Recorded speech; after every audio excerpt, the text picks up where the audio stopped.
Mautak si Coach Po kung saan napapa-take over na si Jordan Clarkson.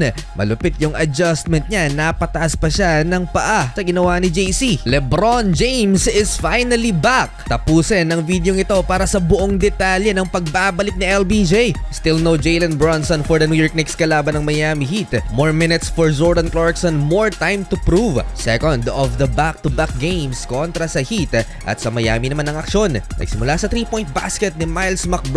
Isang minuto na magsimula ang laban. First to reach 10 points ang New York Knicks. Kel'el Ware with the block. Re-reverse pa sana si Landry Shamet.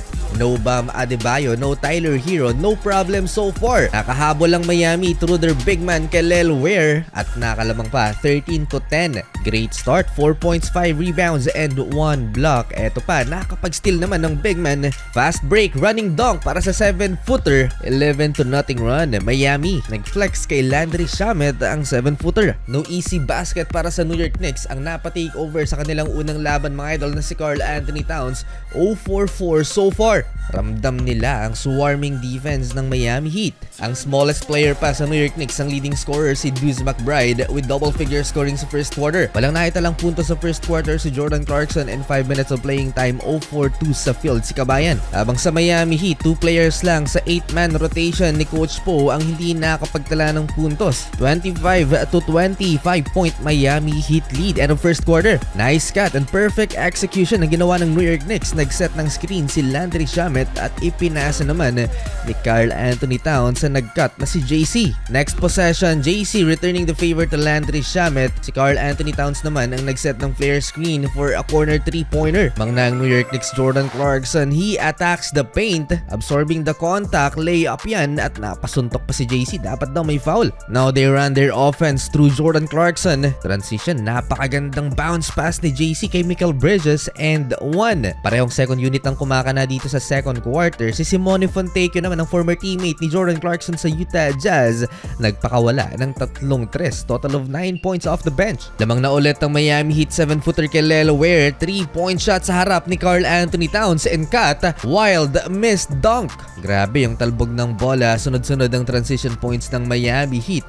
Kaya nakuha ulit nila ang momentum sa laro. Solid ang 14 minutes na playing time ni Jordan Clarkson sa first half. Nice dish to Miles McBride. Nagtala ng 6 points, 2 rebounds and 3 assists while shooting 50% in the field. Laking tulong para i-boost ang bench points ng Knicks itong si JC. Parehong 40% lang sa field ang New York Knicks at Miami Heat. Mas marami lang ang shot attempts ng Miami kumpara sa New York kaya lamang sila 55-51 halftime. Late takeover si David Mitchell para sa Miami, 15 points game high si Mikal Bridges. Third quarter, problema ng New York Knicks ang napakahabang si Kel'el Ware. Pinapahirapan si Karl-Anthony Towns. Wild tip para sa sophomore big man na ipasok pa yun. Great second half start ng Miami Heat pero naihabol naman yan kagad ng New York Knicks at naitabla sa 65 ang talaan 8-minute mark ng third quarter. At dahil hindi naging effective si Karl-Anthony Towns dito sa third quarter, nagkapitalize ang New York Knicks kay Mikal Bridges. Dribble drive offense at dito na unti-unting lumaki ang lamang ng New York.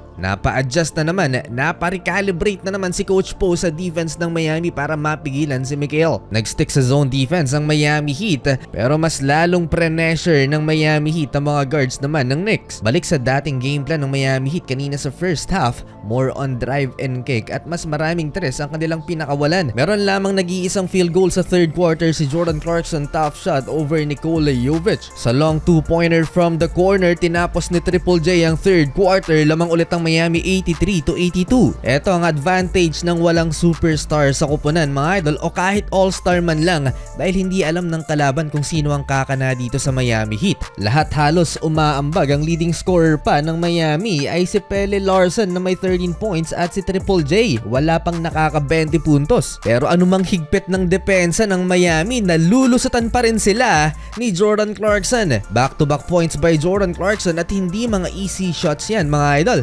Nagpapalitan lang ng lamang. Deuce McBride ang point guard ng Knicks. Sinalpakan si Jaime Jaquez Jr. Napa-timeout kagad si Coach Po. Entering the halfway mark ng fourth quarter, Norman Powell for the lead again, 98-97. And Jordan Clarkson sumagot na naman. Napakahirap na tira yon, off balance. Napataas pa ng paa si Coach Po na akala niya ay magmiminte si JC. Mautak si Coach Po mga idol. Ang weakest link sa depensa ng New York Knicks ang inaatake naman ng Miami Heat. At at yan ay si Jordan Clarkson o kaya naman si Landry Shamet. Kaya no choice si Mike Brown kundi ilabas si Jordan Clarkson sa final 4 minutes ng laban. Kahit pa maganda ang nilalaro sa opensa ni Kabayan, kailangan nila ng defense. Kinain pa ni Kelel Ware ang depensa ni Karl Anthony Towns and 1 basket. Umabot ng 7 points ang inahabol ng New York Knicks sa crunch time, 112 to 105. Last 1 minute na ibaba pa ng New York Knicks sa dalawa ang lamang ng Miami Heat, 112-110.